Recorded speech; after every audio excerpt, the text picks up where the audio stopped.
Graça e paz, meus irmãos. Mais uma vez nós estamos em Escola Bíblica Dominical para estudar o que? A Bíblia, a Palavra de Deus. E nós hoje temos um tema para o nosso estudo, o amor no seio da comunidade cristã. O amor no seio da comunidade cristã. Eu vou ler na minha versão e os irmãos poderão acompanhar na sua Bíblia em sua casa. Romanos 12, 12 e 13. Alegrem-se na esperança, sejam pacientes na tribulação, perseverem na oração, compartilhem o que vocês têm com os santos em suas necessidades, pratique a hospitalidade. Meus queridos, como servos de Deus, como filhos do nosso Pai, como membros da Igreja Batista de São Martim, nós somos desafiados pela Palavra de Deus a viver uma vida de significado, uma vida cristã, assim, acima da média. Esse é um desafio muito grande. Por nós mesmos, nós não temos capacidade de viver um padrão ético cristão mais elevado, a não ser que nós sejamos transformados, transformados pelo poder de Deus. Desde que sejamos alimentados pelo Espírito Santo de Deus. Para quê? Para que a nossa mente possa ser renovada, como diz as Escrituras, e também para experimentar e comprovar a boa, agradável e perfeita vontade de Deus. O capítulo 12 de Romanos, que é o texto geral do estudo de hoje, é um verdadeiro manual de ética cristã. E o que seria ética? Ética é um conjunto de princípios que disciplinam o comportamento humano no meio de uma realidade social. Então, ética cristã é isso aí, só que tem um detalhe: a disciplina, o fundamento e os princípios são estabelecidos por Deus para o nosso viver. Esse é o viver cristão, é a ética cristã, viver em disciplina, fundamentado nos princípios estabelecidos por Deus. E nós somos desafiados a viver a ética cristã, e diante de nós encontramos uma sociedade que vive uma conduta frouxa, sem princípios mais elaborados. Isso é o contexto fora da igreja, mas dentro da igreja nós também somos desafiados a viver uma vida cristã com ética no meio dos nossos irmãos, certo? Como um grupo familiar, como uma família de Deus, como crentes regenerados por Jesus Cristo. A ética, então, é a ciência dos deveres do homem. E a ética cristã é a ciência dos deveres do homem de Deus, aquele que considera os seus princípios.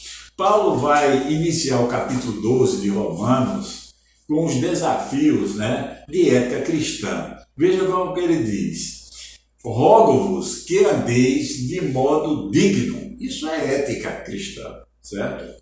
Da vocação que fostes chamados. Isso é doutrina, isso é ensino, isso são princípios. Então, para o cristão, a ética e a doutrina andam juntas, porque senão não é ética cristã. A ética cristã diz assim do seu comportamento com relação à pessoa de Jesus Cristo. E a doutrina diz os nossos deveres para com os nossos irmãos aqui dentro da igreja e para com aqueles que estão fora da igreja no contexto social. Tá bom? O código de ética do cristão é a Bíblia, a palavra de Deus. Isso aí é o que rege a nossa conduta, o nosso comportamento, as nossas atividades. O caráter do cristão ele é fundamentado na palavra de Deus, nos seus ensinos. Ele é entrelaçado por um conjunto de princípios que estabelece assim uma conduta, né? Uma conduta para o cristão. Então, ele fortalece o cristão a viver atitudes que são coerentes com a palavra de Deus.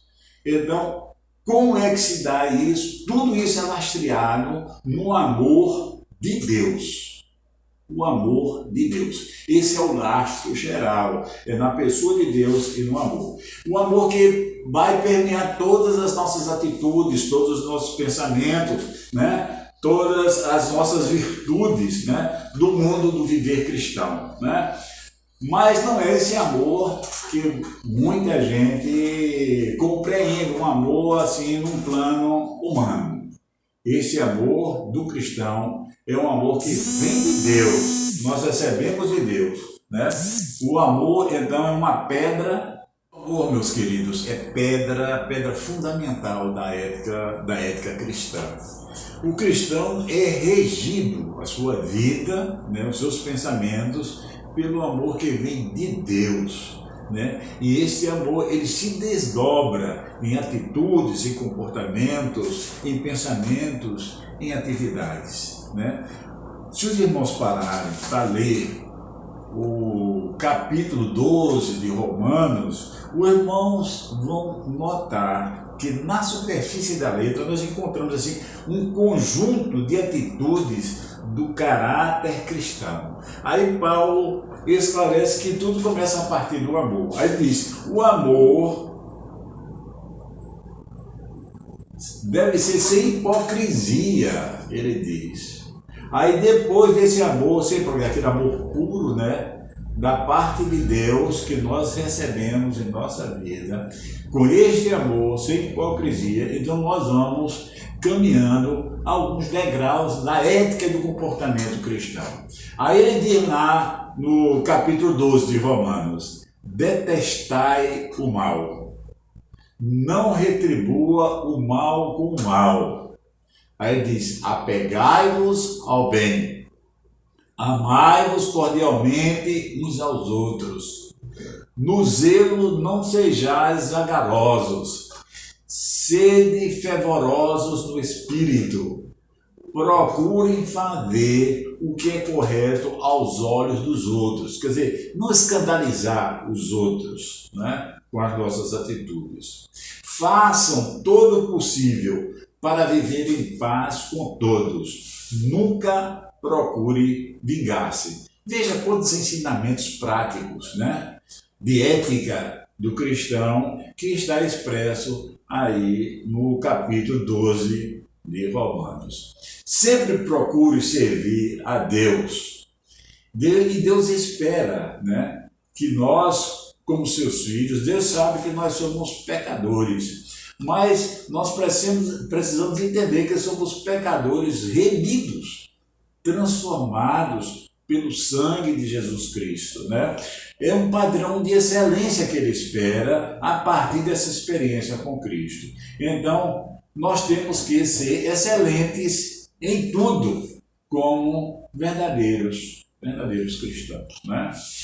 Os romanos, veja bem, Paulo escreveu essa carta aos romanos, e os romanos, os cristãos romanos, que viviam lá no primeiro século, eles viviam um ambiente social muito hostil, né? Eles sofriam perseguições, ele era jogado às feras, né? Era um ambiente de total adversidade. Mas mesmo assim, veja o que é que Paulo convoca eles para brilhar à luz de Cristo.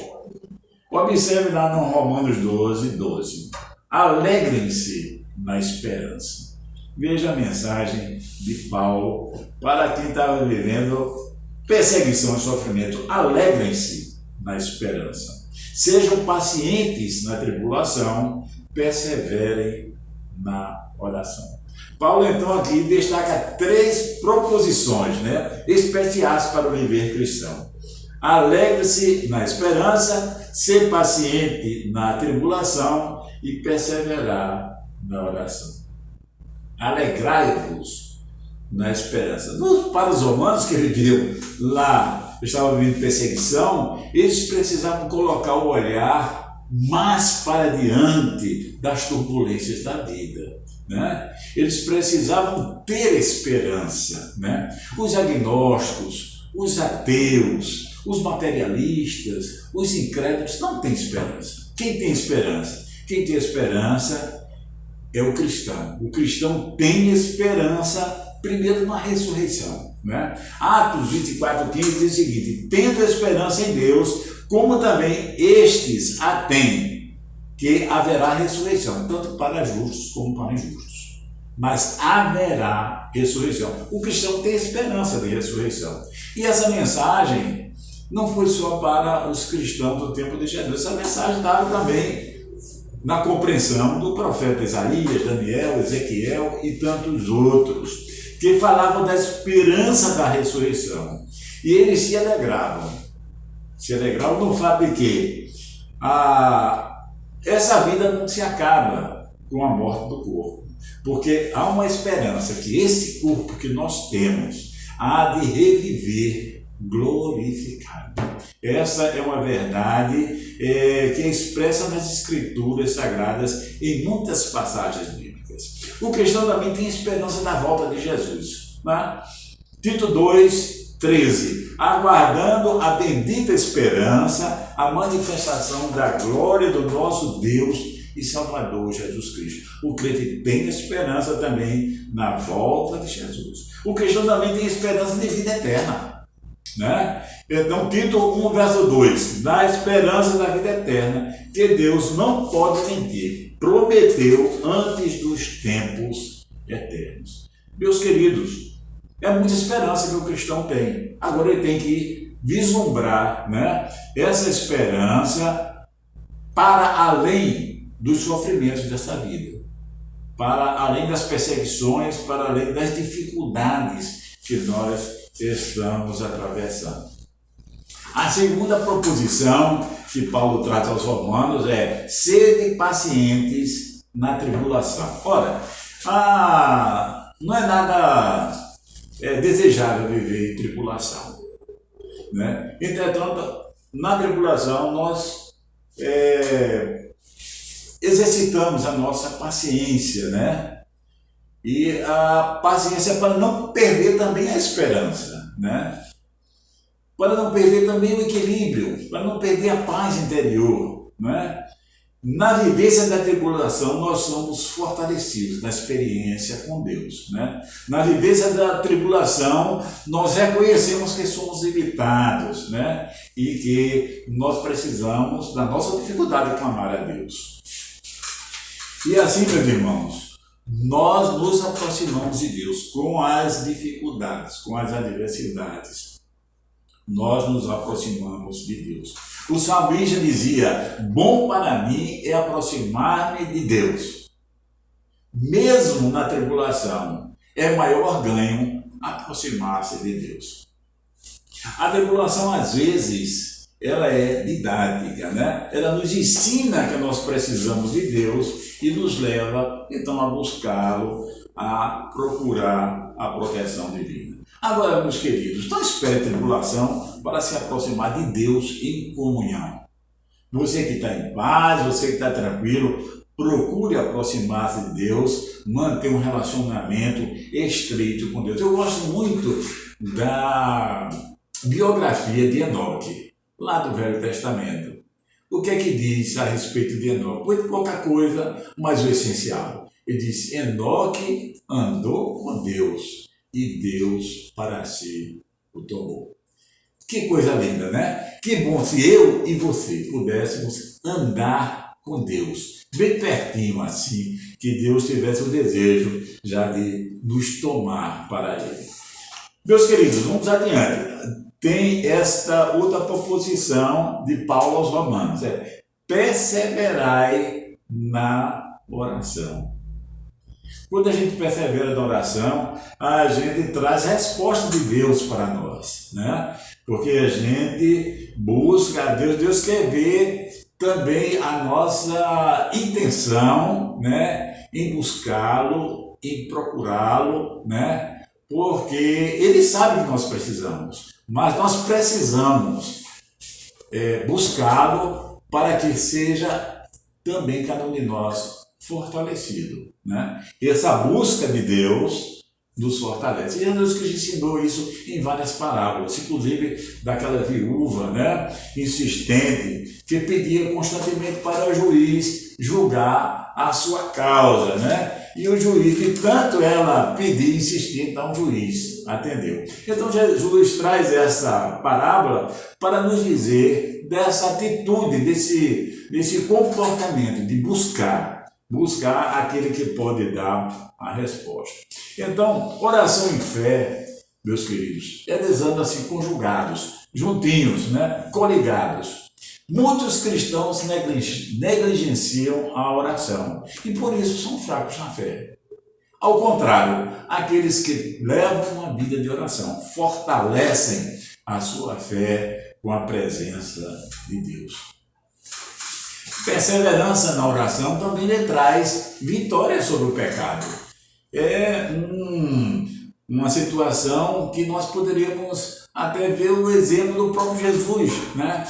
Jesus passou 40 dias no deserto, né? E foi 40 dias de oração, mas foi também 40 dias de tentação, de provação, mas foi 40 dias de vitórias, né? Então, quando nós estamos assim sobrecarregados, né, de atividades, de preocupações, a oração é esse canal em que nos leva a aproximar de Deus e a gente colocar nas mãos de Deus, depositar diante de Deus nossos fardos, né, para que Deus tome esses fardos de nossas mãos. Então a oração nos leva a trazer para o nosso interior uma fé, uma confiança e um alívio do peso das nossas cargas, dos nossos fardos, né? Aflições nos levam a orar a Deus, mas as orações também e todo este conjunto de ensinos do apóstolo Paulo aos romanos, ele traz uma série de desdobramentos na vida do cristão para ele conviver com os seus irmãos dentro da igreja e com as pessoas lá de fora. Aí, como ele diz lá em Romanos 12:13, compartilhe o que vocês têm com os santos nas suas necessidades. Está falando dos santos, eram os crentes, né, daquela época. E também pratique a hospitalidade. Agora, como era que estava vivendo o povo naquela época? Havia uma perseguição na igreja, muitos crentes, para não morrerem, muitos deles eles abandonavam as suas próprias casas, saíam com a família, né? Eram dispersos, como diz as escrituras, eles eram dispersos. Aí perdiam o seu trabalho, o seu sustento, né? E vivia assim em dificuldades. Eles saíam como retirantes, né? Eles eram assim pessoas que saíam como um refugiado, né? Saía como um refugiado, muitos cristãos. Então, Paulo estava conclamando os crentes a compartilhar com esses santos nas suas necessidades. Não eram necessidades emocionais, espirituais, era necessidade física mesmo. Era o pão de cada dia que estava faltando. Então, Paulo convoca, desafia os crentes a cuidar dos domésticos da fé, como ele diz lá em Gálatas 6:11. Paulo também, ele se mobilizou a igreja na Macedônia e também aos romanos, falando até do povo da Macedônia que não tinha muitos recursos, mas se prontificou a compartilhar com aqueles que tinham mais necessidade, aqueles que estavam, os pobres lá de Jerusalém. Então, Romanos 15:26, nós encontramos o registro disso aí. Então, Paulo convocando, desafiando os crentes a ajudar aqueles mais necessitados. Compartilhe, meu irmão, aquilo que você tem com aquele mais necessitado. Claro, se você não tem, não pode compartilhar. O que é que diz a Escritura? Quem tem 2 túnicas, reparta com quem não tem. Você precisa ter 2 para repartir com outros. Se você não tem nada, você não pode repartir. Mas se você tem, reparta isso com o seu irmão necessitado. Ora, na igreja aqui, a Igreja Batista de São Martim, nós temos um ministério social cristão, né? Então você é desafiado a ser um participante ativo, né, desse ministério. Isso é virtude cristã recomendada por Deus através do apóstolo Paulo. Compartilhe com os necessitados, especialmente os domésticos da fé, aqueles seus irmãos que estão passando por alguma dificuldade. Ao dar alguma coisa ao necessitado, nós somos fortalecidos na graça e no amor de Deus. Tá bom, meus irmãos? Os crentes dispersos, ele precisava também, lá em Roma, os crentes eles precisavam de apoio para abrigar, porque se eles estavam como retirantes, como foragidos, né, como refugiados pela Ásia, né, e por toda a parte da Europa lá, então eles não tinham onde ficar, então eles precisavam de hospedagem. Então Paulo também convoca os crentes a hospedar. Ó, a Igreja Batista de São Martim, você e eu, nós temos compromisso com os nossos irmãos aqui e também lá com os de fora. Não é só os domésticos da fé, mas lá com os de fora. Claro que a gente não pode atender a todas as pessoas, mas aquilo que a gente pode fazer, a gente deve fazer. É nosso compromisso. Aquele que sabe fazer o bem e não faz, comete pecado. A omissão não agrada a Deus, né? Nós temos aqui o grupo, na nossa igreja, o grupo de pilares, né?